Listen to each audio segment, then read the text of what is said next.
Hello guys, so ఇప్పుడైతే మేము తిరుపతికి వెళ్ళిపోతున్నాము. చర్లపల్లి టు తిరుపతికి అయితే టికెట్స్ బుక్ చేసేసుకున్నాము. 9 మెంబర్స్. లిటరల్లీ అసలు నో ఐడియా, దర్శనం టికెట్స్ కూడా లేవు. బట్ అయితే బుక్ చేసుకుని అయితే వెళ్ళిపోయినాం. ట్రైన్ టికెట్ మాత్రమే. సో మనం దిగంగానే 15 అవర్స్ జర్నీ. ఆఫ్టర్ మనకి జీప్స్ ఉంటే జీప్స్ మాట్లాడుకుంటే సరిపోతుంది. 9 మెంబర్స్కి మాకు 1800 అలా తీసుకున్నారు. సో తీసుకున్నాక 2 కల్లా కొండ ఎక్కేసేయాలి. సో తర్వాత క్లోజ్ అయిపోతే ఏంటి ఉండదు. సో మేము 12:30 కల్లా రీచ్ అయ్యాము. ఇక్కడ మనకి ఆ డ్రైవరే మనకి టోకెన్స్ చూపిస్తేస్తాడు. ఫ్రీ దర్శనం ఎక్కడ తీసుకోవాలో చూపించేస్తాడు. మళ్ళీ లాకర్లో పెట్టేసి ఇంకా అక్కడే పడుకొని నెక్స్ట్ డే మార్నింగ్ 4 o'clock అలా మేము ఫ్రీ టికెట్స్ తీసుకున్నాక రెడీ అయిపోయి ఫ్రెష్ అప్ అయిపోయి ఇట్లా బ్రేక్ఫాస్ట్కి వచ్చేసాము. అన్నదానంకి అయిపోయినాక మనకి సాంబార్ రైస్ పెట్టేస్తారు.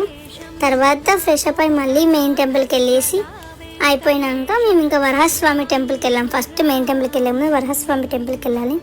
సో అలా వరహస్వామి టెంపుల్కి వెళ్ళాక లంచ్ అయిపోయేసరికి ఇంకా మేము మెయిన్ టెంపుల్కి వెళ్ళాం 5 o'clockకి. ఎందుకంటే మాకు 7 o'clock దర్శనం ఉంది కాబట్టి. సో ఇలా మెయిన్ జోక్స్ చేసుకుంటూ అయిపోయింది.